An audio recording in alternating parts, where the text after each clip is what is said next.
My parents chuckled. You'll never be as good as your brother. I stood up and said, then tell him to pay all the bills. I'm not sending money anymore. My mom was shocked. What money? We never received a single dollar from you. My name is Max. I'm 28, the oldest son, the steady one, the one who keeps the spare batteries and the emergency cash in a Ziploc bag. I pay my rent on time. I show up early. I bring folding chairs to family cookouts because we always run out. If you asked my parents to describe me in one word, they'd say responsible. If you asked for the second word, they'd say quiet. My younger brother, Cole, is the opposite. He's the story, star of the soccer team, the one with the smile that makes waiters throw in free desserts. He's the guy my parents love bragging about. Every family update turns into a Cole highlight reel. New job, new car, a friend in real estate who knows someone huge. They say it like an incantation, proof that we're doing fine as a family because Cole is shining. I used to joke that I was the background music while Cole was the lead singer. Except the joke stopped being funny around age 22, when I was working double shifts and still showing up to fix the Wi-Fi and replace the light bulbs at my parents' place because Dad's back hurts and Mom shouldn't be on a ladder. They never asked how I was. They asked what I could do. 2 months ago, we were at my parents' dining table for Mom's birthday. The house smelled like lemon cleaner and roasted chicken. Dad had on the good polo. Aunt Rita kept rearranging the flowers like that would make the room richer. I brought a carrot cake from the bakery Mom likes, the one with the thick cream cheese frosting.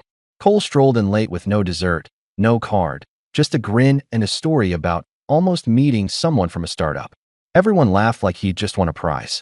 We sat down. Mom opened gifts. A scarf from Aunt Rita. A candle from Dad's co-worker's wife. Cole handed over a small box, earrings. Real silver, he said, winking. He didn't say who paid. Mom gasped like she'd been handed the moon. I don't know why I expected a thank you for the cake. That's on me. Then Dad refilled his wine, glanced at me, and said it. You know, Max, you'll never be as good as your brother. He chuckled like it was a harmless joke. Mom chuckled too. The table joined in. Cole laughed the loudest. I heard it as a sentence, not a joke. I put my fork down. My cheeks were hot. In my head, I counted 11 months of covering their electric last year when Dad's hours got cut.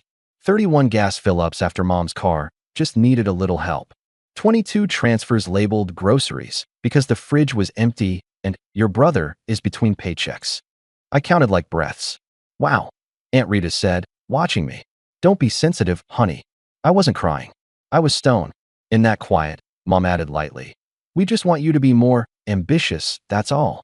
I reached for my water. The glass shook a little. I told myself to swallow it. Smile. Make a joke. Keep the peace because that's what I do. But then Aunt Rita turned to Cole and said, you really are the man of the family. And Mom nodded.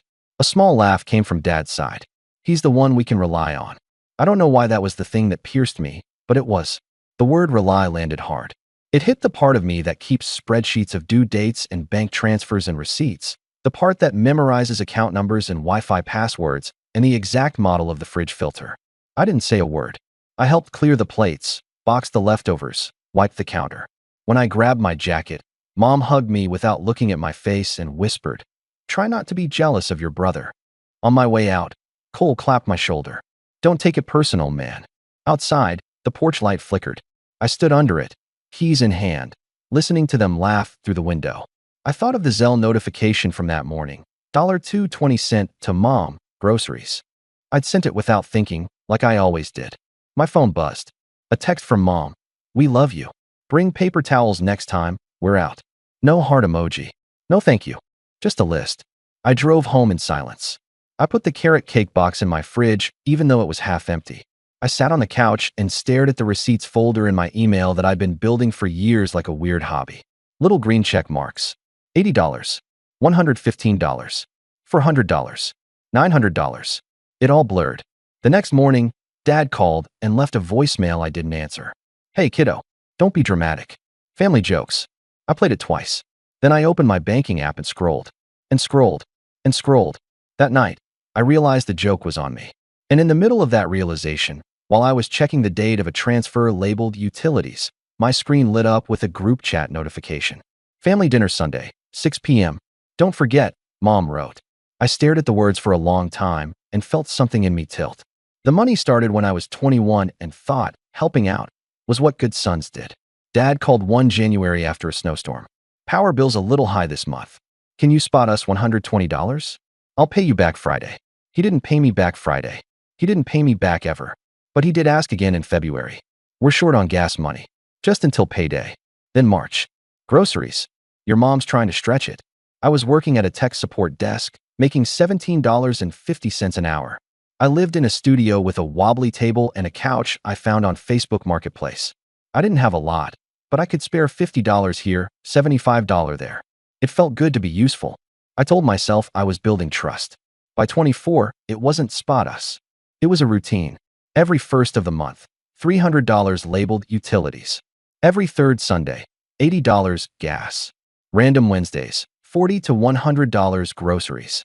It added up to roughly $650 a month for almost 4 years. Some months more. When their car needed new tires, it was $480. When their water heater broke, my card, just for the deposit, was $250 that somehow became $250 plus $250 plus. We'll square it later. There were also Cole emergencies that weren't emergencies. He needs $200 to register for a certification exam. His landlord is being a jerk. Can you cover half the rent for this month? He had a slow month with freelancing. Cole always had a story. I always had a transfer. We never talked about paying me back. It was implied. Everything was implied in my family. Help, gratitude, debt. Nothing was written, but it was all recorded in my app. I tried to set boundaries once. I told Mom I couldn't send money until I refilled my savings. She sighed. We'll die before we ask you again. That promise lasted 2 weeks. She texted a grocery list and a heart. I sent $100. I sent because I knew what an empty fridge feels like, and because she always said, just this once, with that worried voice that opens your wallet. It wasn't just money. It was time. I fixed their Wi-Fi, installed a thermostat, replaced a bathroom faucet after watching 3 YouTube videos. I drove Cole to interviews. I edited his resume. I even let him use my address when he didn't want to keep moving his mail. Packages started arriving with his name on them. Sneakers, a drone, a gaming headset, while Mom texted me photos of the empty pantry. Whenever I mentioned being tired, Dad made jokes. That's adulthood, kiddo. Whenever I brought up fairness, Aunt Rita said, families aren't ledgers. Except in our house, the ledger lived in my pocket. The favoritism wasn't subtle. If Cole showed up with takeout once, Mom called him generous for a week. If I covered 2 months of their power bill, she said, we're all doing our part. On Father's Day, I booked a dinner for the 4 of us and paid the check. You shouldn't have, Dad said, and then turned to Cole to ask about his big plans at a company where he didn't actually have a job yet. The worst part was how they rewrote things in real time. Thanksgiving last year, Aunt Rita asked who helped with the water heater. Mom smiled at Cole. Our boy made some calls. I looked at my bank app under the table and saw plumber deposit $250. I said nothing. It's easier to be quiet than to be called dramatic. Meanwhile, my own life was just small. I wasn't struggling, but there was always that one bill I'd push a week, that one dinner I'd skip with friends because I'd sent $200 at 3 p.m. for urgent car insurance. My savings plateaued. When my coworkers planned a weekend trip, I pretended I had other plans. I didn't. I had a spreadsheet. I used to think they didn't know, that maybe the details were fuzzy in their heads. But they knew. They knew because Mom would say things like, you're so dependable, and then follow it with, since you're so good with money. Dad would call on payday and just check in. Cole would text, you're a lifesaver, man. I'll pay you back when my commission hits. No commission hit. New sneakers did. 3 moments stand out. First, the Christmas where I gave Mom a weighted blanket and she hugged me like I'd handed her a towel at the gym. Cole gave her a spa voucher he got free through a friend, and she cried. At the end of the night, I found a sticky note on the counter. Max, could you Venmo $150? We're short on rent. Second, the time my car needed brakes. I had to choose between paying my mechanic or sending $220 to my parents for overdue electric, urgent. I paid theirs. 3 weeks later, Mom posted a photo from a restaurant on Facebook. Much needed date night. I zoomed in on the wine glasses until the pixels broke. Third, the night of the lemon cleaner, the you'll never be as good, laughter, the word rely like a brick in my chest. That night, after their group chat pinged me about paper towels, I scrolled back to the first transfer I ever sent. January 14th, 2019. $120. The note said, just until Friday. I added it all. I got to $28,940 before I stopped. I didn't count cash receipts, gas fill-ups, or the AC repair I put on my card for points I never used. $28,940 is a new car, or a down payment, or a cushion big enough to sleep on without waking up to panic at 3 a.m. I thought about printing the list. I thought about blowing up the screenshots. I didn't. I made tea. I sat with the quiet. I tried to name the thing I felt. It wasn't anger. It was depletion. A drywell sound. When Dad's voicemail came the next morning, family jokes, I realized this wasn't a joke. It was a system. They were the storytellers, and I was the supply line. And because systems keep running until someone pulls a plug, the next text came right on time. Cole, hey, you around? I'm $400 short on rent this month. I'd ask Mom and Dad, but they're tight. I'll hit you back when I can. You're the best. He added a flex emoji. I stared at the screen for a long time. I typed, let me think. I erased it. 2 days later, Mom texted, we need you Sunday. Dad looked at the bills, and it's not pretty. Bring your checkbook. A smiley face. Bring your checkbook. I screenshot it. I didn't reply. I took a day off work and opened a blank doc. At the top I wrote, transfers. I listed dates and amounts for 2 hours. I printed it. 9 pages. I put them in a cheap binder from the dollar store. I didn't know if I was going to use it, but I knew I was done pretending this was air. Sunday came with that heavy, pre-thunder heat. I parked 2 houses down and carried a grocery bag because showing up empty-handed is how you lose the argument before it starts. Inside, paper towels. I rang the bell. Dad opened the door like a principal. Mom was at the table with a calculator and a stack of envelopes. Cole leaned on the counter, scrolling his phone. Finally, Mom said brightly, we were just talking about our plan. Great, I said, and set the bag down. Dad tapped the calculator. We've been doing the numbers. With interest rates and inflation, we need a family approach. We're thinking everyone contributes monthly until things stabilize. Everyone, Cole echoed, not looking up. I pulled out the binder and put it on the table. Before we talk about a plan, can we talk about the last 4 years? Mom blinked. What's that? Receipts, I said. Money I've sent for utilities, groceries, car repairs, rent. All of it. I might have missed a few. Dad's mouth tightened. Max, this is not the time to play accountant. It's exactly the time. Mom reached for the binder, flipped a few pages, and frowned. What money? We never received a single dollar from you. The room went quiet. Not the quiet of thinking. The quiet of gaslighting dropping like a fog. I didn't raise my voice. I slid my phone across the table. Open my bank app. The transfers are there. Notes. Dates. If you want, I can print statements. Dad pushed the phone back like it burned. This is disrespectful. What's disrespectful is rewriting my life while asking for my checkbook, I said. I've covered bills since 2019. I could list them one by one, but you can read. Cole finally looked up. Dude, why are you making this weird? It's family. Exactly, I said. Family doesn't deny reality when they're caught. Family says thank you. Mom's eyes flashed. After all we've done for you, the greatest hits album, you're going to throw money in our faces? I'm not throwing it. I'm acknowledging it. I took a breath. My hands were steady. You've depended on me for years. You've called me dependable and then laughed about me being quiet while assigning me the bill. Today, I'm not quiet. Dad leaned forward. So what do you want? A parade? A medal? I want boundaries, I said. No more monthly transfers. No more emergency Venmos. If you need help, you ask in advance, and you accept no for an answer. Cole scoffed. Then tell him to pay all the bills, I said, turning to Dad.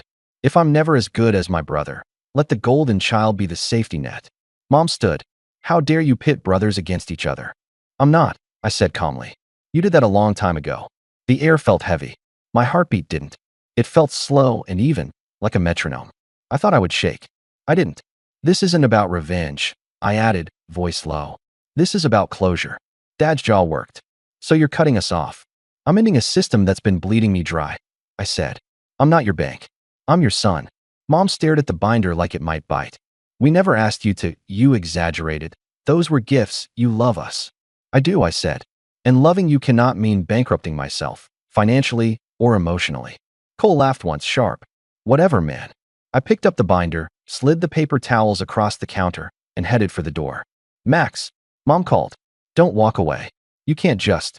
I can, I said, hand on the knob. And I am. I stepped into the heat. The door closed behind me like a full stop. My phone started buzzing before I reached my car. 12 missed calls. Then 18. By the time I pulled into my apartment lot, 31. I put the phone face down on the counter and made pasta. I ate standing up, staring at the binder like it was radioactive. When I finally checked my phone, I had 47 unread messages. Mom, you're confused. Come back and talk this out. Dad, you owe us the respect of a conversation. Aunt Rita, money isn't everything, sweetheart. Cole, you really think this makes you the hero? I didn't reply that night. I turned off notifications, cleaned my sink, and went to bed at 9:30 like the most boring rebel alive. I slept 8 hours for the first time in months. Monday, the narrative machine started. A cousin texted, "Heard you blew up at dinner. You okay?" My grandmother left a voicemail that had 2 full minutes of sighing. Dad wrote a group message about entitlement and forgetting where you came from. Mom posted a Facebook status about kids these days with a praying hands emoji. I expected anger. What surprised me was the revised history, immediately, like a show going live with the wrong script. Messages shifted from "we never received money" to "we never asked for money" to "those were gifts" to "you never said it was hard." I took a screenshot of each version, not to send, just to keep myself from doubting my own memory later. At work, I backed up the binder as PDFs, and then I did something small that felt huge. I opened my bank app and canceled 3 recurring transfers. Utilities, gas, groceries. The app asked, "Are you sure?" I hit yes. My chest felt both empty and light. The calls kept coming. Mom alternated between sobbing and sounding like a customer service rep. "We can start fresh," she said on one voicemail. "Let's just agree on a number. Maybe $300 a month." Dad tried logic. "We're a unit. Everyone does their part." Cole sent me a Venmo request for $400 with the note, "Rent," last time. I declined it. He sent a question mark. I didn't answer. Midweek, Aunt Rita invited me to coffee. Not an ambush, I promise. It was an ambush. She opened with a hug that smelled like powder and then went into a speech I'm pretty sure she rehearsed in the car. "Let's not burn bridges over a misunderstanding." "What misunderstanding?" I asked. She smiled the way people smile when they think you're 5. "You embarrassed your parents. They feel attacked." "They felt attacked by math," I said. She sighed. "You know your mother. She worries. She says you didn't tell her you were keeping track. So gratitude only counts if I don't keep a receipt?" I asked. "Got it." She blinked. "You're being unkind." "I'm being accurate." I paid for my own coffee and left before she could turn accuracy into cruelty. By Friday, the tone changed. The group chat pinged with "family meeting Sunday." I typed, "I won't be there," and sent it before the fear could edit me. Mom replied instantly, "You think you're better than us now?" Dad added, "Don't forget who raised you." Cole texted, "You've always been jealous, bro, sad." I muted the chat. I made a grocery list with exactly what I wanted: berries, pasta, salmon, a kind of yogurt I usually skip because it's not necessary. I bought it. I ate it with a spoon the size of my boundaries. Little practical changes followed. I set up a savings transfer with the same dates and amounts as what I used to send them. Watching $300 slide into my own account on the first of the month was like unlocking a window. I booked a dentist appointment I'd been putting off. I called a therapist and said, "I need help untangling guilt from responsibility." She said, "That's a job I do a lot." At night, the temptation to explain buzzed in me like a mosquito. To send a long, calm message with screenshots and numbered lists and I statements. I didn't. Explaining to people committed to not hearing you is performance art. I didn't have the energy. Still, it hurt. The ache surprised me. I missed the version of our family I kept trying to build with my money and my silence. There were good memories threaded in there. Mom's chicken noodle soup when I was sick, Dad teaching me to change a tire, Cole and I laughing at stupid memes. It's easier to keep paying a tax when you call it love. 2 weeks in, the calls slowed. The guilt didn't. But it got quieter. Then the spin went public. A neighbor sent me a screenshot of Mom's post. "Raising kids is hard when they forget your sacrifices. Some people think everything is about money." Comments poured in. Prayers. "Stay strong. Kids these days." Cole posted an Instagram story of his new sneakers with the caption "self-made." I almost laughed. I started running again. Not to be dramatic. My body needed somewhere to put the tension. 3 miles, then 4. I listened to a podcast about boundaries. The host said, "Say no without a paragraph." I practiced in the mirror. No, it felt like a secret language. The third Sunday, the day I used to send gas money, I drove past my parents' house. Old habit. I parked a street away and sat there like a ghost. Through the window, I could see them around the table. My chair was empty. I felt loss and relief braided together. That mixes grief, I guess. The next day, A new number called. It was Dad's coworker's wife, the one who gave Mom the candle. Your parents are under a lot of stress, she began. Could you? No, I said. Silence. You didn't even let me finish. I didn't need to, I said. No. It wasn't mean. It was a full sentence. I hung up and felt, okay. A week later, I got an email from a collections company addressed to my parents, but sent to me because my address was still on some old form. Past due, $312. A year ago, I would have paid it quietly. I forwarded it to Mom and Dad with the subject line, "This is your bill, not mine." Mom replied, "Why are you being cruel?" I typed and deleted 20 versions of "I'm not." I closed the laptop. I went for a run. When I got back, there was one more email in my inbox. Not from my parents. From Cole. Subject, "Be real." Body, "We all know you like holding this over us. You always wanted to be the hero. Congrats, you win." I stared at it and felt the anger finally show up. Not loud, just sharp. I replied with one sentence. I wanted to be a son. He didn't write back. That night, I set a new rule that sounds silly written out. I will not open the banking app after 9 p.m. There is nothing in there that can fix my family at 9:01. I put my phone on the other side of the room. I slept. Here's what I know now. I can love my family and still refuse to finance their denial.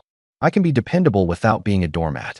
I can say no and not add a paragraph to make everyone else comfortable. I don't owe anyone my exhaustion. I don't owe anyone my savings. I don't owe anyone the version of me that makes their lives easier at the expense of my own. I'm not sending money anymore. Not because I'm angry, though sometimes I am. Not because I need them to suffer, I don't. But because I'm done pretending this is normal. If they ask for help in good faith, clear, specific, with respect, I'll decide case by case. If they try to guilt me, rewrite history, or make my boundaries the problem, the answer is simple. No. The binder is in my closet. I don't look at it often. It's not a trophy. It's a record. A reminder that I'm not crazy. When doubt creeps in, I flip to a page, read a few lines, and then close it. I don't need to keep tallying. The math already did its job. Mom and Dad still text sometimes. They send photos of the dog. They don't say thank you for the years I helped. Maybe they never will. That's their story. Mine is different now. It starts with "My name is Max," but it doesn't end with "reliable." It ends with "self-respect." I'm building a new routine. Sunday mornings are for runs and pancakes. The first of the month is for moving money into my own savings. The third Sunday is for calling a friend and making plans I don't cancel. The binder stays shut.